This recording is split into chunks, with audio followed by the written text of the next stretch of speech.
하나님 감사합니다. 오늘도 우리에게 주의를 주시고 우리의 발걸음을 하나님께로 인도하셨사오니 오늘 귀가 열려지고 마음이 열려져 하나님의 말씀을 통해서 우리의 심령이 새로워지고 우리의 심령이 주님을 닮아가는 복 있는 시간이 되게 하옵소서. 하나님께서 은혜를 부어주실 줄 믿사옵고 사랑 많으신 우리 구주 예수 그리스도의 이름으로 간절히 기도드리옵나이다. 아멘. 큰 바위 얼굴이라는 소설을 여러분 잘 알 것입니다. 아마 교과서에도 실렸기 때문에 대부분 알고 있을 텐데, 이 나다니엘 호돈이라는 사람이 이 소설을 썼는데 쓴 이유가 있다는 거죠. 그 어느 미국의 길을 여행하고 있었다고 그래요. 그런데 어느 마을에 가보니까 사람들의 얼굴이 다 평안한 거야.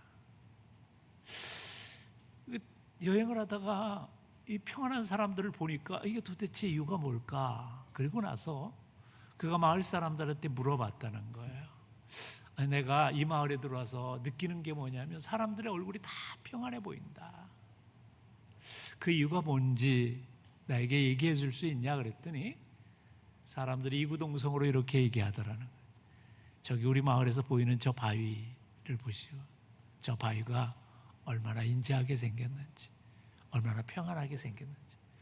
아마 우리 마을 사람들이 날마다 평생 저 바위를 보고 살아서 그럴 겁니다.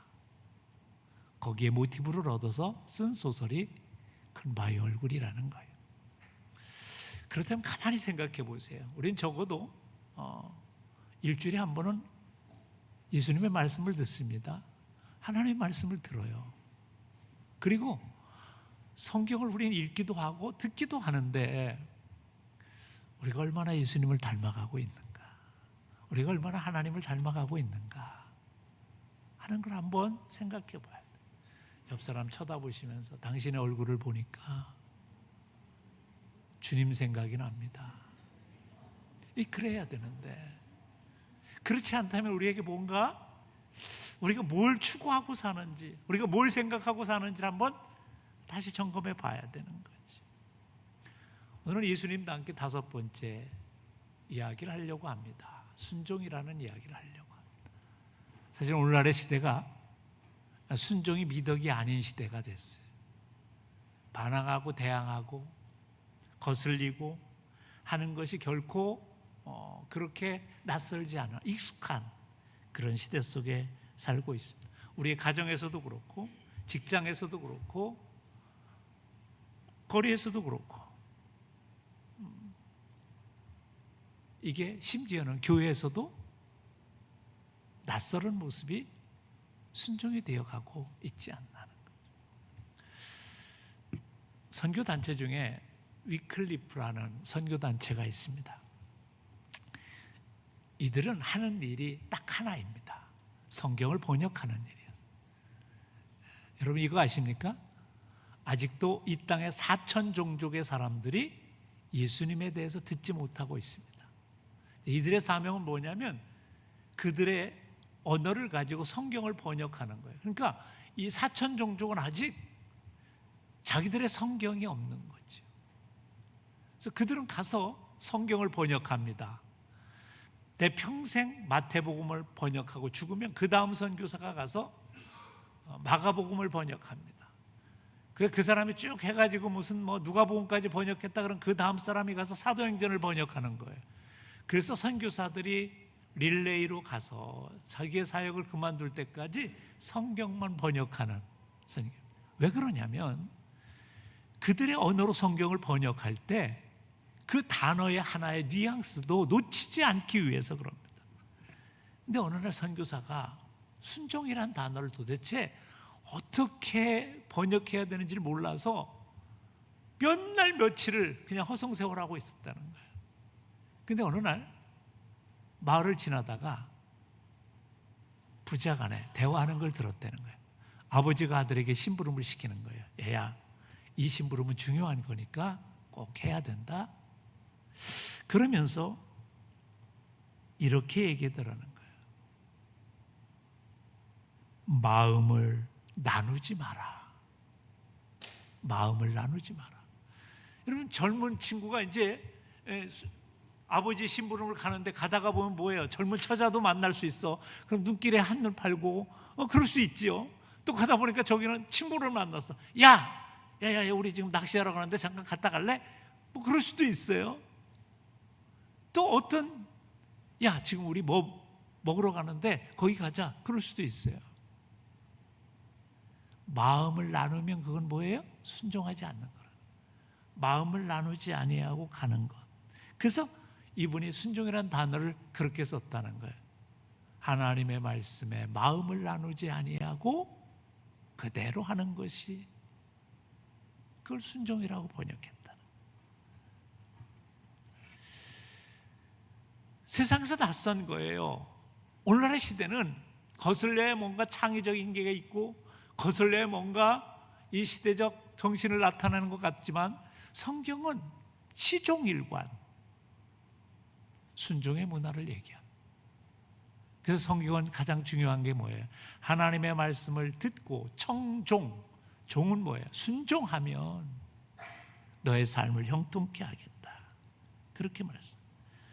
그래서 윌리엄 그랜드 스톤이라는 분은 이런 얘기를 했습니다. 내가 이 시대에 세계적인 인물 95명을 알고 있는데 그 중에 87명은 하나님의 말씀에 순종하는 사람이더라.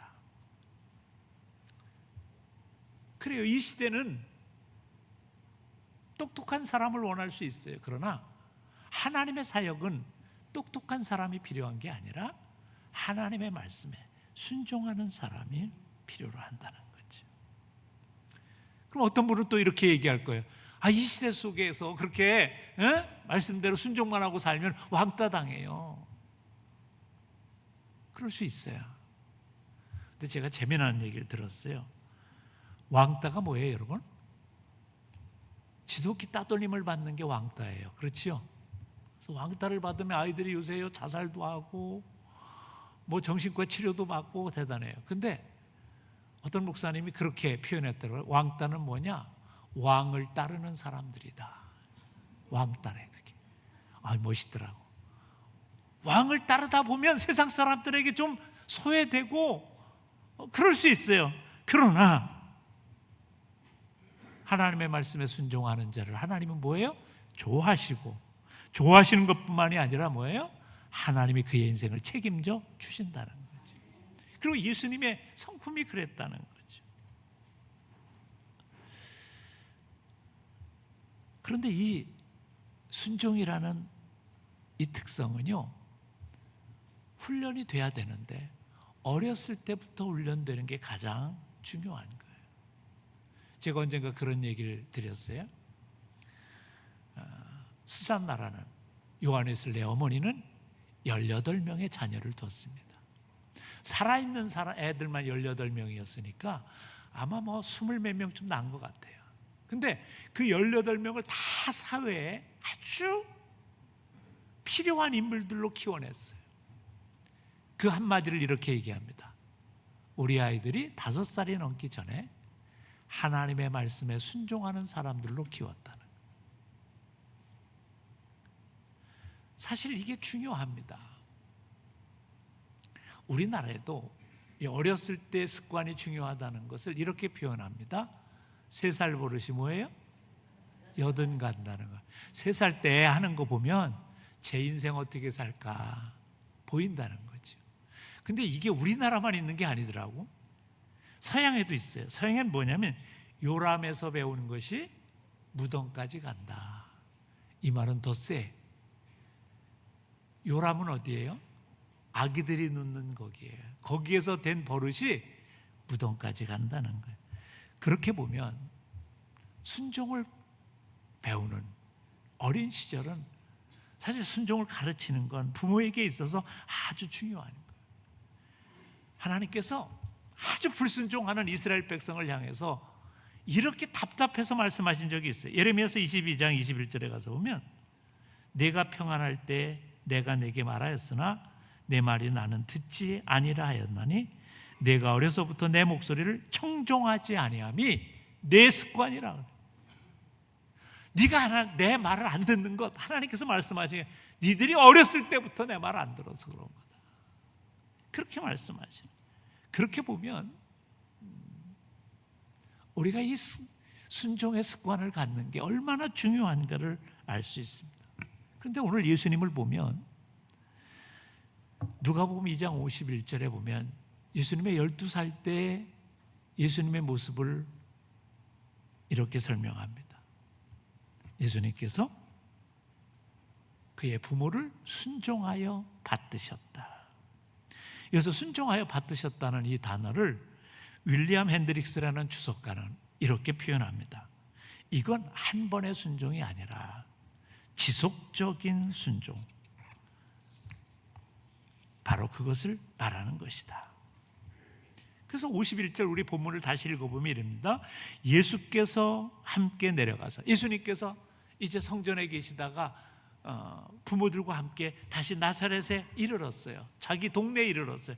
그리고 나서 모든 일에 순종하며, 부모에게 순종하며 하나님께 순종하며 살았다는 거예요. 12살의 나이.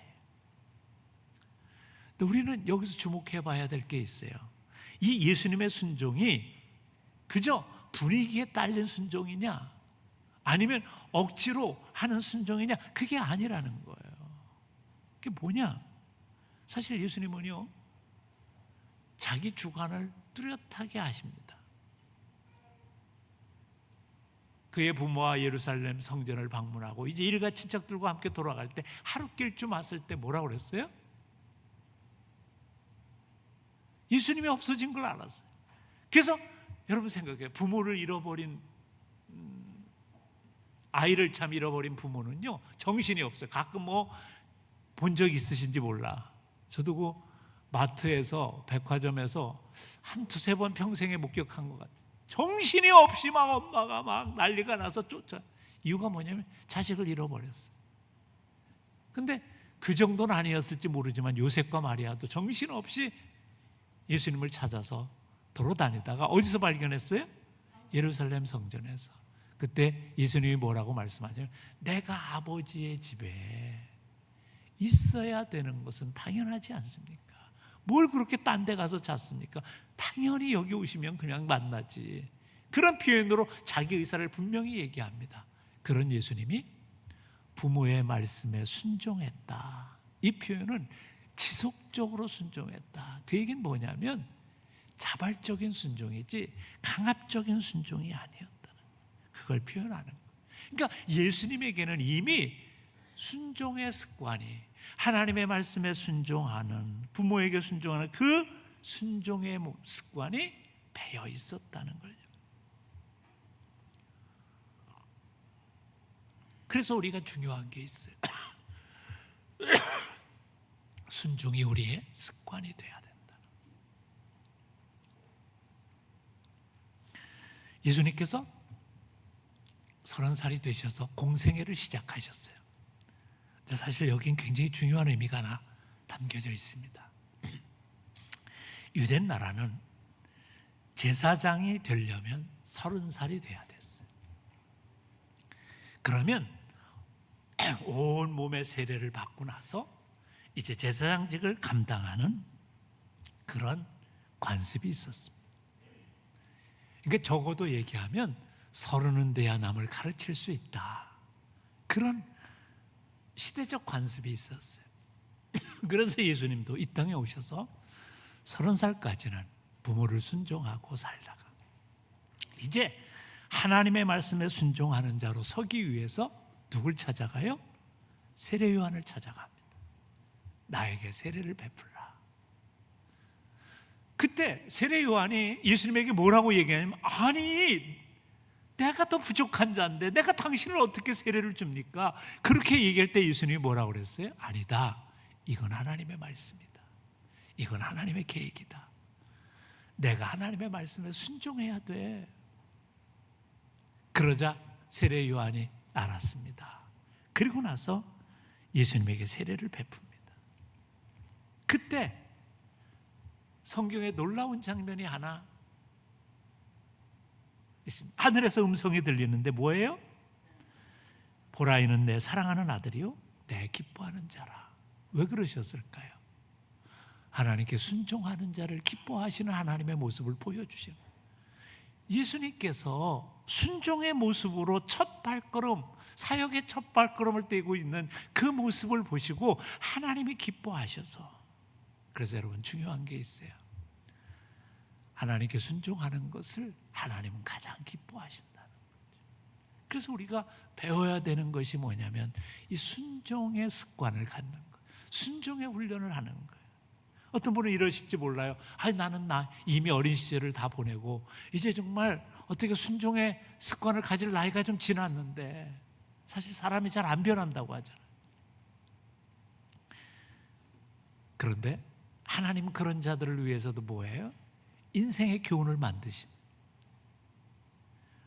우리가 인생을 살아가다 보면 삶의 어려운 문제들을 만납니다. 여러 가지 고비를 만나고, 그래서 우리는 그것을 잘 견뎌나가는 것을 연단이라는 표현을 씁니다. 순종은 뭐예요? 연단을 통해서 훈련되어진다는 거예요. 여러분, TV 같은 데 이렇게 보면 개들이 나와. 근데 어떤 개는요, 그렇게 말을 잘 들어.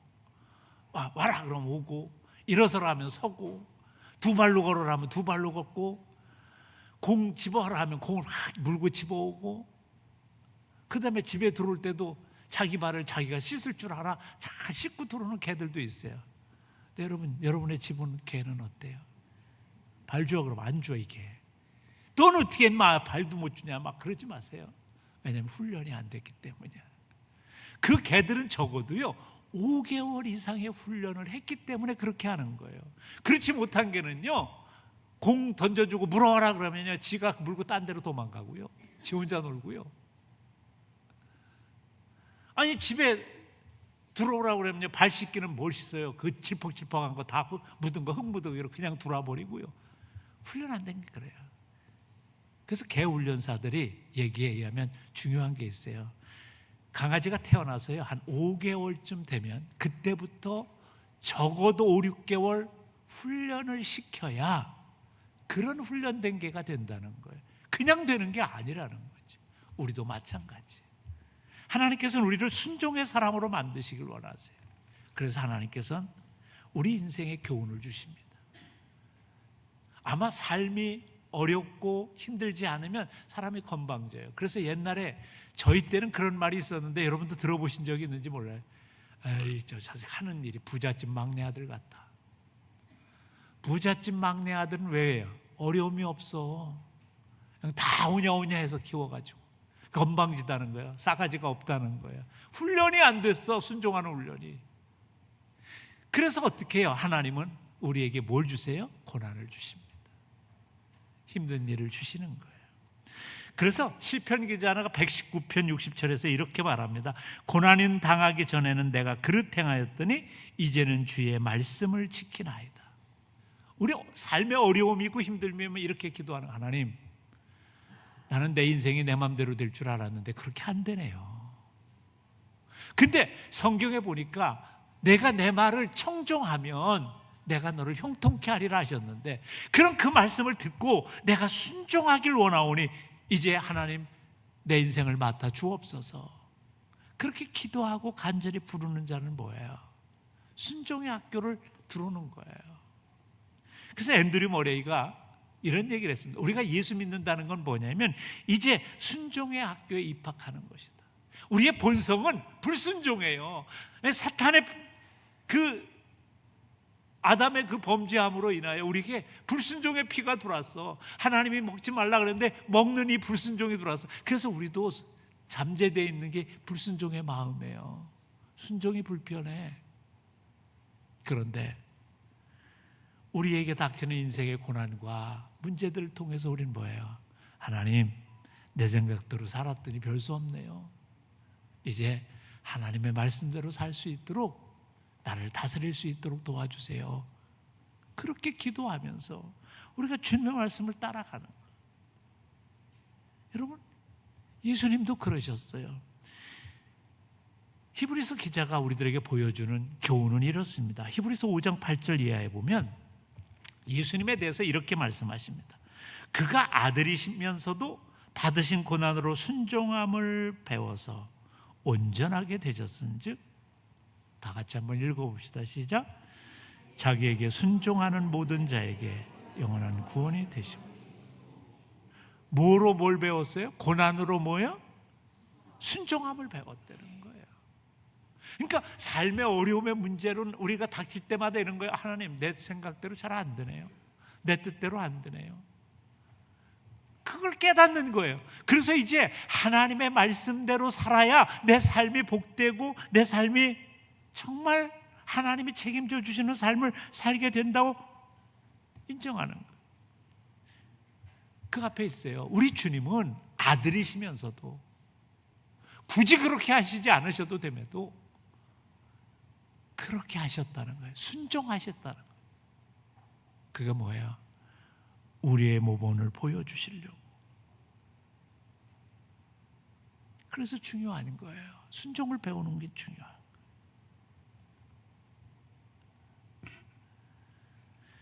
중국의 문화혁명이 시작될 때 한 선교사가 자기와 함께 오랫동안 사역했던 동역자 중국 사람을 자기 본국인 영국으로 데려가려고 그랬다고 그래요. 그랬더니 그 중국 동역자가 선교사님한테 이렇게 얘기하더랍니다. 선교사님, 제가 영국으로 가면 편하겠지요. 그런데요, 제가 여기 있어야 하나님의 사람으로 훈련될 수 있을 것 같습니다. 그러면서 티백 있잖아요. 그걸 갖다가 뜨거운 물에 이렇게 담그면서, 사실 여러분 생각해 보세요. 티백이 뜨거운 물에 들어가면 의인화해 보세요. 얼마나 뜨겁겠어. 얼마나 힘들겠어. 근데 들어가야 그게 무슨 차, 홍차도 되고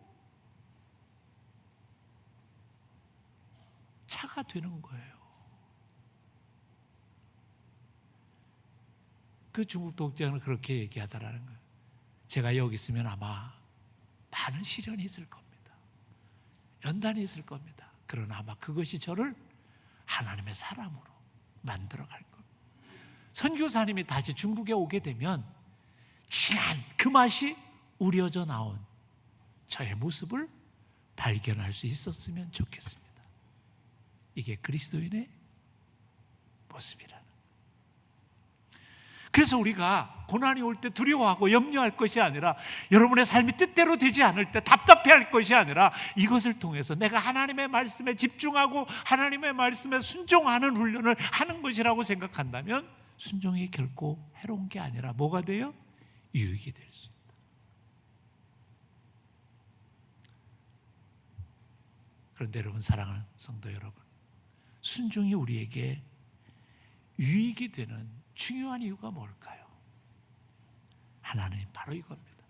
순종해야 하나님의 뜻이 우리에게 이루어지기 때문에 그렇습니다.